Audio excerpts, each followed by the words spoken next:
Bonjour à tous et merci de participer à cette nouvelle séance sur les PPP. Après avoir étudié le cadre juridique et contractuel des PPP, ainsi que les modalités de leur passation, nous allons, dans cette séance, nous pencher sur le contenu de ces contrats et sur la rédaction des clauses opérant un partage du risque entre l'acheteur et l'opérateur. Tout d'abord, un petit retour en arrière en évoquant le droit applicable aux anciens contrats de partenariat. En effet, dans un souci de sécurité juridique, l'ordonnance du 17 juin 2004 sur les contrats de partenariat imposait au rédacteur du contrat 12 clauses obligatoires relatives notamment à sa durée, aux objectifs de performance, à la rémunération et à sa décomposition, ou encore à la cession d'AI acceptée ou aux modalités de résiliation du contrat. L'ordonnance du 23 juillet 2015 et son décret d'application n'ont pas repris cette disposition. Il est juste précisé à l'article 70 de l'ordonnance que le marché de partenariat fixe les conditions dans lesquelles est établi le partage des risques entre l'acheteur et le titulaire. Toutefois, ces textes imposent également le traitement par le marché de partenariat de certains risques, comme l'évolution de la composition de l'actionnariat, la rémunération ou les modalités du contrôle effectué par l'acheteur. En outre, dans la pratique, le canevas défini par l'ordonnance du 17 juin 2004 est toujours utilisé car il permet d'appréhender au mieux la répartition des risques entre les co-contractants et la spécificité du projet, objet du partenariat. La clause relative à l'objet du contrat doit définir précisément ce sur quoi il porte. Outre les missions obligatoirement confiées à l'opérateur, il faut mentionner celles parmi les missions facultatives qui lui sont confiées.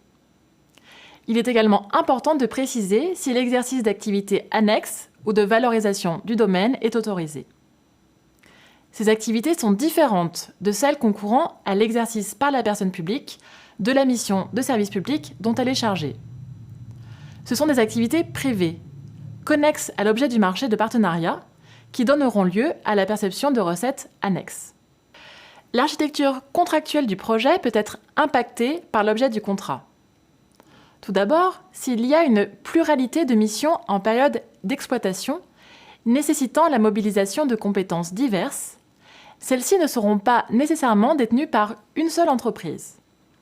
Dans ce cas, le sous-contractant en charge des missions en période d'exploitation peut être un groupement d'entreprises ou une joint venture spécialement créée pour les besoins du projet. Il est également possible, même si ce n'est pas la structuration contractuelle usuelle, que la société de projet conclue plusieurs contrats d'exploitation. Par exemple, le montage contractuel choisi pour la mise en œuvre du contrat de partenariat relatif à la construction du nouveau ministère de la Défense à Ballard repose sur la conclusion de 3 sous-contrats en période d'exploitation au lieu d'un seul habituellement. Cette architecture a été imposée par les opérateurs qui ont refusé de se grouper au sein d'un groupement commun à qui aurait incombé l'ensemble des missions en période d'exploitation, et ils ont préféré conclure chacun un contrat portant sur leur domaine de compétences, à savoir un contrat de prestation de services, un contrat d'entretien-maintenance et un contrat relatif aux services informatiques. Par ailleurs, le marché peut porter sur la construction et l'exploitation de 2 ouvrages distincts ayant peu de liens fonctionnels entre eux.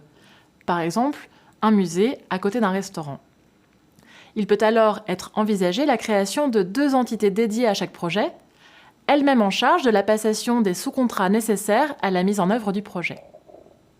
L'article 144 du décret du 25 mars 2016 dispose « La durée du marché de partenariat est déterminée en fonction de la durée d'amortissement des investissements ou des modalités de financement retenues. Cette règle est usuelle en matière d'investissement public réalisé par un opérateur privé. Plusieurs mécanismes de durée existent. En premier lieu, le contrat peut prévoir une durée globale fixe.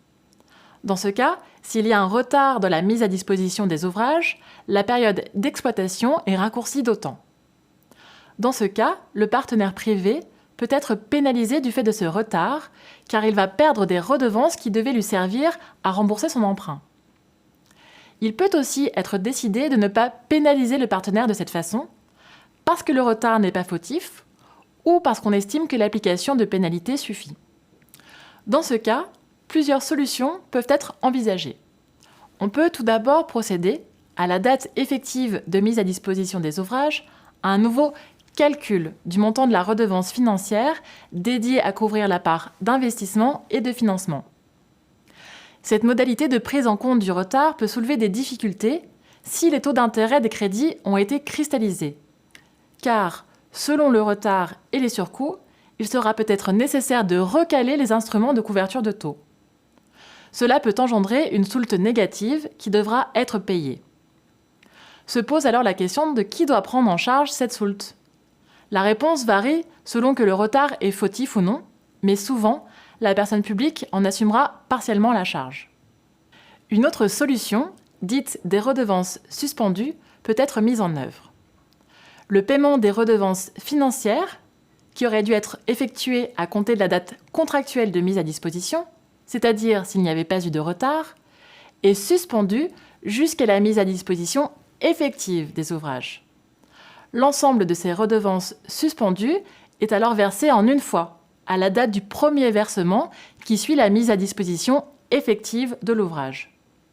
Ce mécanisme évite un éventuel recalage des instruments de couverture de taux et permet d'éviter d'infliger une sanction au titulaire du marché. En second lieu, le contrat peut avoir une durée d'exploitation fixe. Dans ce cas, le retard dans la phase de construction n'impacte pas la durée de la période d'exploitation et la durée de remboursement des emprunts. À noter que la légalité d'un tel mécanisme, qui ne permet pas de connaître à la signature du contrat sa durée précise, a été consacrée par le Conseil d'État au sujet d'un contrat de délégation de service public. Voir l'arrêt du 8 février 2010, Commune de Chartres.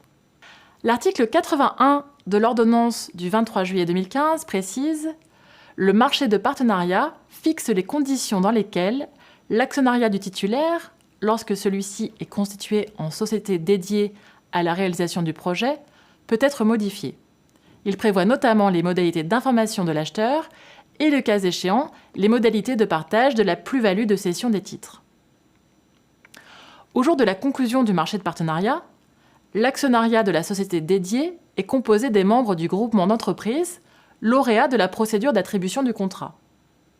Il est donc essentiel pour l'acheteur, qui a souhaité conclure le contrat au regard, entre autres, de la capacité technique, professionnelle et financière des futurs actionnaires de la société dédiée, de s'assurer qu'ils seront bien investis et présents dans le cadre de l'exécution du contrat. Ce principe milite donc pour une stabilité de l'actionnariat sur toute la durée du contrat. Dans le même temps, le contrat est conclu pour une longue durée. Il faut donc permettre la respiration du capital de la société, d'autant que certains investisseurs, comme les fonds d'investissement, n'ont pas vocation à rester au-delà d'un certain délai, en raison notamment de contraintes légales liées à leur durée de vie. Pour prendre en compte ces préoccupations divergentes, plusieurs solutions peuvent être contractuellement mises en œuvre. Il est ainsi possible de distinguer plusieurs périodes. L'intangibilité de l'actionnariat serait imposée sur la période qui couvrirait au moins la phase de construction et le parfait achèvement. Il s'agit en effet de la période la plus délicate du contrat, où il faut s'assurer de l'implication du constructeur, tant dans sa mission de constructeur qu'en sa qualité d'actionnaire. La phase d'exploitation peut être moins restrictive, avec la possibilité pour certains actionnaires de céder leurs actions sous certaines conditions. À cet effet, il peut être distingué selon la qualité de l'actionnaire. Ainsi, les actionnaires qui sont des fonds d'investissement peuvent bénéficier de règles plus souples quant à leur possibilité de céder leurs actions au-delà d'un certain délai. Les actionnaires qui sont les entreprises en charge de l'exécution du contrat, c'est-à-dire le constructeur et le mainteneur, sont moins libres et peuvent être tenus de détenir une participation minimale sur toute la durée du contrat.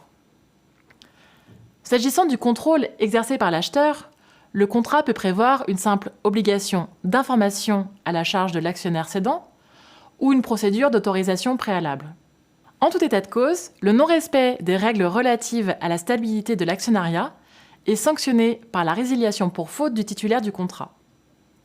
En outre, il est usuel que l'acheteur exige des actionnaires qu'ils signent une annexe dédiée à l'actionnariat, de façon à bénéficier d'un recours contractuel contre ces derniers, s'ils ne respectaient pas leurs engagements sur ce sujet.